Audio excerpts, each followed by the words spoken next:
Hello, space friends. Another Thursday means another ISC, except for those few weeks every once in a while. And today, I have no idea what we're looking at because they use strange names. But I will try to add some context and make some... Oh, contract manager. Oh, this could be good. All right, let's see what they've got for us then. That means mobiGlas information. We get to see if this means that the mobiGlas is getting a full-on update, if this app is getting an update, if it's going to be in the same old style until the mobiGlas gets an update. It's a lot of questions around UI right now, so the fact that they're finally going to give us something on it, this could be interesting. Every time we talk to the folks at the Mission Feature team, they've always got a number of interesting Just 4K it. irons in the fire. And as they pursue work on the upcoming Alpha 320 and beyond, now is no different. So let's check in with them and get some updates on a few of the new features they're working on, including one improvement to the law system that's a long time coming. Ah, ship defending. We've released the salvage contracts already, and you buy the contract from a contract broker, and it's just a transaction. You buy the rights to salvage, and you can just salvage at your own leisure. There's no risk. So we wanted to add a bit more variety. The illegal ones, there's a timer with enemies, but once you get rid of them, like, that's it. So we added the cover-up missions. My first thought when I hear about pirates coming to you in this mission is, are those pirates aligned with a faction that you're going to get negative rep from if you're attacking them back? Like, the Star Citizen's the kind of game we expect all these things to be connected, but it doesn't sound like they're working that into it just yet. It's an unlawful mission, and the idea is that Ninetales have committed a crime and want you to cover their tracks. We know security is going to investigate the crime scene, so you're being hired to scrap all the identifiable markings and paint, and you have a certain time limit. It's the first mission really to... That's an interesting premise. That's actually... Okay. I mean, I feel like there's a little bit of humor in that. It's on the nose. So cool. I wonder if this means then we'll see some Ninetales rep, or if that means the security rep will be affected by this. To have fail timer. So if you don't take the skin off of this ship in time, the police will turn up, instantly clock it and say, you know, this is Ninetales and you'll have failed your job. So what if you're still there? You fail the mission, you don't get paid, you have nothing to show for it. What if you're still there and the paint's gone? Manage to completely wipe the ship clean, then you get paid because you rendered them service, which is also going to tie in with reputation, which the current contracts don't implement yet.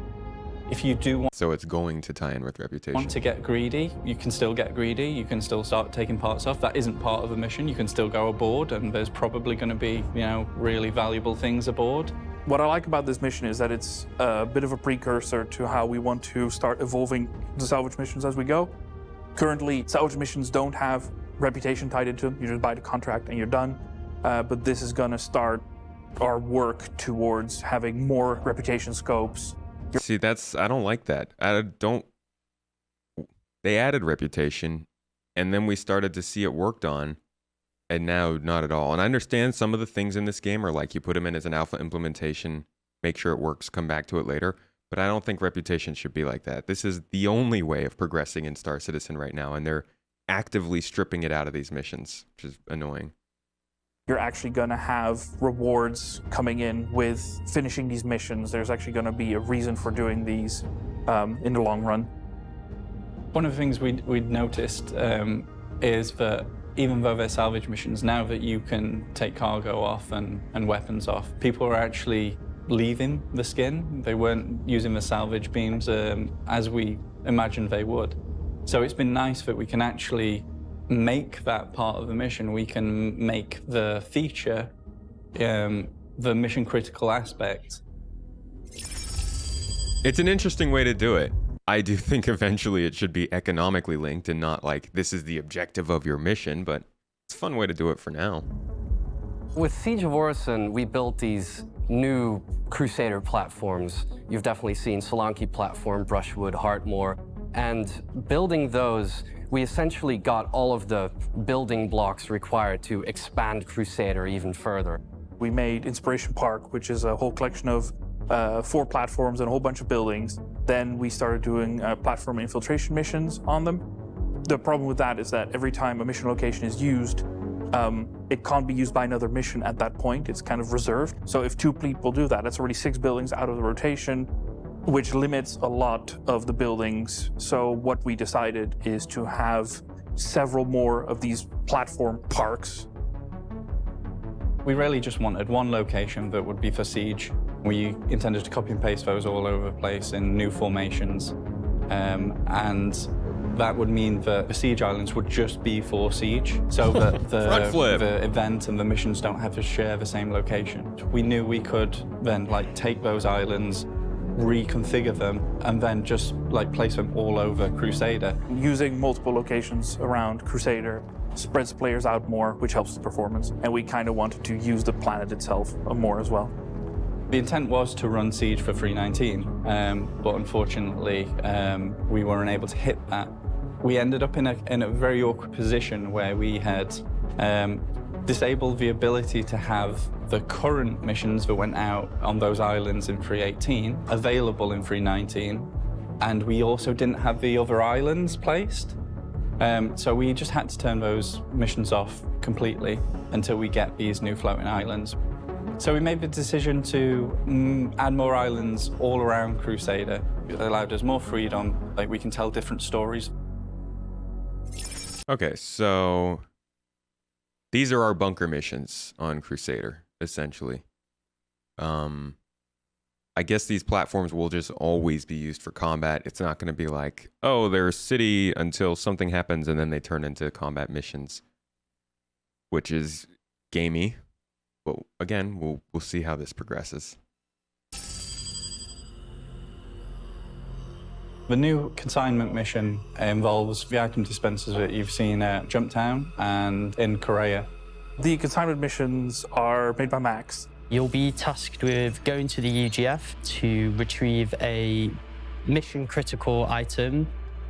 There's several NPCs walking around, either security guards or other NPCs, and several of them will be carrying data pads with a code on them. By taking the tablets on them, players can see these codes.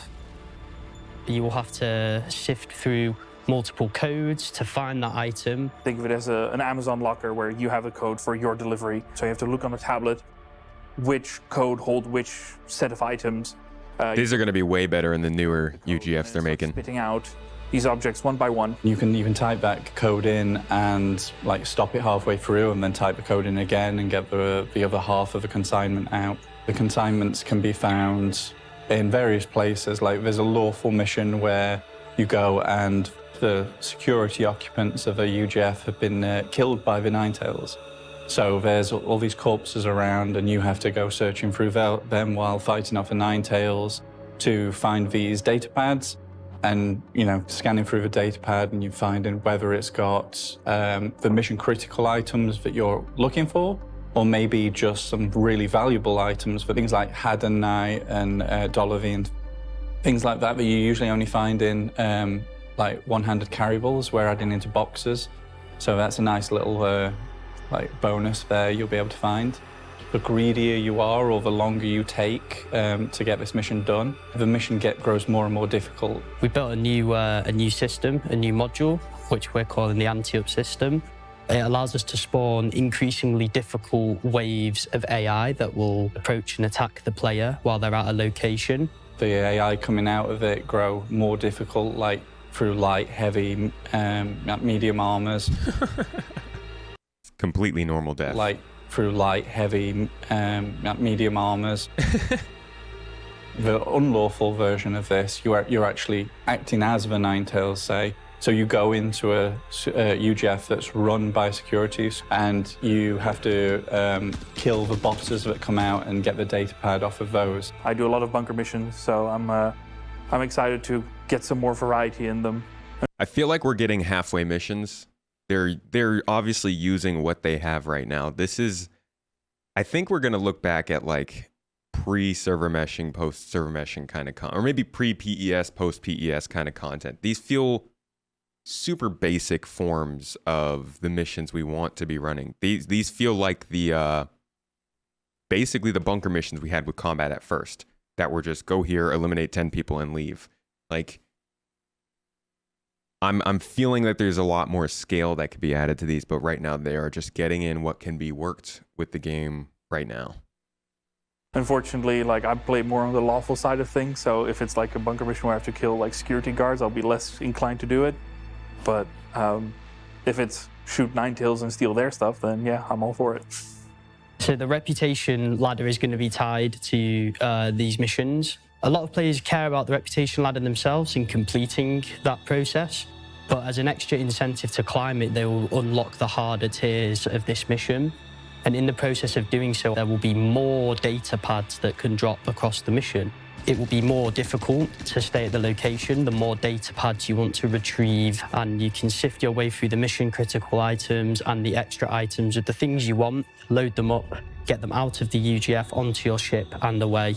So it's going to be all about how much players want to go for the extra bonus loot, whether it's worth the risk of staying if they are low on ammo or are being overwhelmed, or if they have enough friends to bring to them to the location, which versions of the mission that they do. So I think it's going to be really interesting, and it gives players the opportunity to do missions at their own pace and, you know, remain at the location as long as possible as the risk increases. I guess it's not so much that they are small and basic missions. It's more so that we're not getting any sort of sign of how these tie into the bigger picture. Obviously, that means that's because we're not getting any talk whatsoever at all from the company about Quantum, except for the monthly reports. So we don't know how these, because we know they're modules. They've talked to us about how all of these are supposed to be modules that can link together and be added to different missions. But here, they're talking about them as standalone missions, which makes them sound smaller in scale and ambition. So I guess let me take back what I said and say these feel like good basic forms of modules. I would like to see how they can fit together, though, to create more in-depth mission chains for us. And then there's this. This is a really nice update. Since the inception of the loss system, we've had the issue where if someone trespassed on your ship, you would first be given away by the chat system saying that you joined the ship. Gives your position away straight away. I've always disliked that notification, and it pops up whenever you enter any ship, not just your own. We had that popping up all the time when you went above the Javelin, say, in the Fleet Week. So I'm happy to say that we're changing that now so that you'll only see that notification if you are a member of a party of the owner whose ship you're going aboard. With the new implementation of the trespass system, the chat will no longer give you away, but it's not all benefits for the trespasser, because now the pilot can defend their ship without legal repercussions, which makes the trespasser at risk at all times. We've basically made the interior of ships a trespass area for anyone who hasn't been invited aboard, and by invited we mean in a party with the owner of a ship. So imagine... That's huge. The term inviting aboard kind of, it feels like we need more modularity than just party, right? You need to be able to assign crew, which I think is coming with resource management, engineering gameplay. There's a video on that from a few months ago I did. But that means we need to figure out both, obviously, the ownership of cargo so that we can trade cargo and move it around, but also the ability to specify somebody in your party, somebody maybe in your flight crew, somebody in your org. Like, we only have one list right now, 2 lists, friends list, party list. It's not enough. So this is the kind of feature that hopefully is leading towards that. And it's not just kind of, maybe this is just a Band-Aid, kind of like how crafting was. It is technically part of the system they're going to expand into, but not all of it that they're doing. I hope we do get to hear more about their future plans with this, though. Really there are 2 players, they're in a party together, and then there's a third, like, trying to sneak aboard. The owner obviously enters a ship as normal, doesn't see anything. The party member, same, steps aboard, doesn't see anything. This third player trying to sneak aboard will see a private property warning and then be trespassing. But, you know, you step off, a few seconds later, that's fine. No one's allowed to shoot you anymore. You know, could have been a mistake. But if you stay aboard, you're just lawfully be allowed to be attacked by any owner of that ship or their party. With you having the trespass settings for you and your party on a ship now, It just adds a little bit more of a risk for people who are trying to potentially grief or simply play through that gameplay loop, and they will know that they're trespassing and feel that extra danger when they board somebody else's ship as they are in a monitored area. We're really excited to give you guys this. It's been a long time coming, we know, but it was just not as simple as the trespassing around areas, which was just a simple action area. This has so many edge cases, as you can imagine. You can actually nest trespassing, so you can have someone else's ship aboard your ship, and you can be in a trespass area, and we have to figure out like which trespass trumps the other trespassers. Who is truly trespassing? We also have to build in precautions. So say you're lured aboard a ship, you're invited to a party, and then they kick you from the party. You'll still be allowed to be aboard that ship until you leave. It's just that you won't be allowed to defend that ship lawfully anymore. Also, if you hurt anyone aboard that ship, you will instantly then be trespassing as well, and they'll be able to shoot you back lawfully. It's taken a lot more work than even we originally thought it would, but it's just going to be a real game changer. It finally gives ship owners the right to defend themselves on their ships and fight back against the pesky pirates we have out there. I hope this is like just a module of the law system they can add to apartments or habs or ground vehicles or, I don't know, even like bases when we make them. Because this is a nice change, and I look forward to seeing how it changes the meta. Everybody's going to need to be in parties now. Like, if you're getting a ride from somebody, you better put them in a party. Can't trust anybody these days, you know?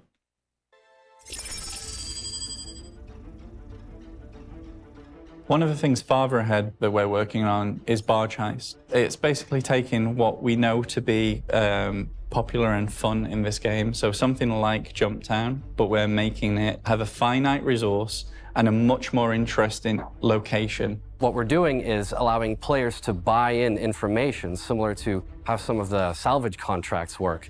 And from there, they get the information about where this cargo barge is, owned by Crusader, and happens to be just in the middle of this heist situation where the Ninetails are taking it over and they're trying to take all this stuff from Crusader. It's the barge that we use in Siege of Horizon, heavily modified, so there'll be lots of entrances and exits. What's great about using the barge is that we can put it anywhere on Crusader, you know, far away from the landing zones or anything that, you know, may cause performance to dip. So there should be no performance impacts. We've played... Dude, I don't even want to think about how long it must take for these to get between platforms on a planet like Crusader. It's so big. I guess it's like a ship going across the Pacific Ocean, since I think Crusader is about the same size as Earth in real life. A terminal, a cargo terminal inside of the container interior of the barge. And when players find this terminal, they can turn it on to open various containers using different kinds of ID codes found in the environment. Basically, you unlock several cargo containers belonging to different companies, and different companies have different items in there. So hopefully, players will learn which containers might contain what types of materials based on the brands, right? Crusader Industries is transporting completely different types of loot than maybe, say, ArcCorp is. Okay. The cargo containers open all in different rooms around that location. You're fighting over every single box, trying to hold down like a room. There's no way you can hold down the entire thing unless you hold all the entrances. The location is so, like so much of a maze. You'll have people stumbling in and out of it, and lots of people wondering, you know, oh, is this person here to steal a box, or is he just trying to get through to the next room? What we really wanted to achieve with this is give the players complete freedom of which side to take. You don't take a contract from Crusader asking for help, or from Ninetails wanting you to help them to take something. In future, when we have reputation-based hostility and you can make friends with these guys, they will be your cover. So I can see plenty of exciting PvP action that's going to come from this mission. Okay, so now that is a pretty solid mission. So that's a brief look at some of the things the mission team has been working on recently. We can't wait to get in your hands, especially the ship trespass system. That's going to change the game completely. And yeah, I'm really excited about Barge Heist, so thanks for watching. Of course, as always, you're going to want to check out the public roadmap at the robertsspaceindustries.com website for details on when each aspect of their continuing work gets scheduled for a specific release. And as for what we learned this week, well, we learned that more platforms means more opportunities for adventure across the gaseous surface of the planet Crusader. That salvage gameplay can be utilized in interesting and creative ways to create new mission types. And that whenever that trespass system comes online, a new day for shipboarding PvP arrives with it. Yeah, it's one we've all been waiting for. For Inside Star Citizen, I'm Jared Huckabee. Thanks for exploring the process of game development with us, and we'll see you all here next week.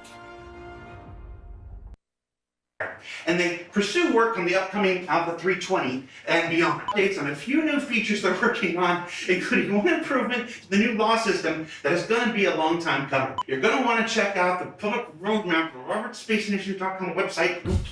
A salvage game that can be utilized in interesting... Solid work day. Working these. For Inside Star Citizen, I'm Jared Huckabee. Thanks for exploring the process of the game development with us, and we'll see you here next week. So I made a mistake. When I read the description of this, I saw contract manager and didn't read the rest of it and got excited for the contract manager, which had absolutely no mention. This did go over, though, several of the missions that they're trying to get in Alpha 3.20. Why does it say Avenger 1? In Alpha 3.20, and probably, I think these are all... No, they're saying for Alpha 3.20 and beyond. So they are working on these missions. We've been hearing about them on the monthly reports, seeing them on the roadmap roundups. I guess they're not all coming in the same update, though. But I think at least 3 of these, the salvage ones, we will definitely get. I don't know what's going on with mining missions. They've completely dropped off talking about that, which is weird. But I would hope we'd get mining missions. I think we will also get those underground facility missions. I think the one that might not happen is a data heist, because that's a pretty big one. But regardless, I think 2 or 3 new mission types in the new patch would be good. Not a game changer, not something to make it the biggest patch of the year, but a solid addition. I do hope that 3.20 is not just a solid addition patch. So we'll see what else they have to say throughout the summer. But that's about it for today. Hope you guys got some entertainment and information out of that. Stick around for some more. Subscribe if you want to see more, and I'll see you next time.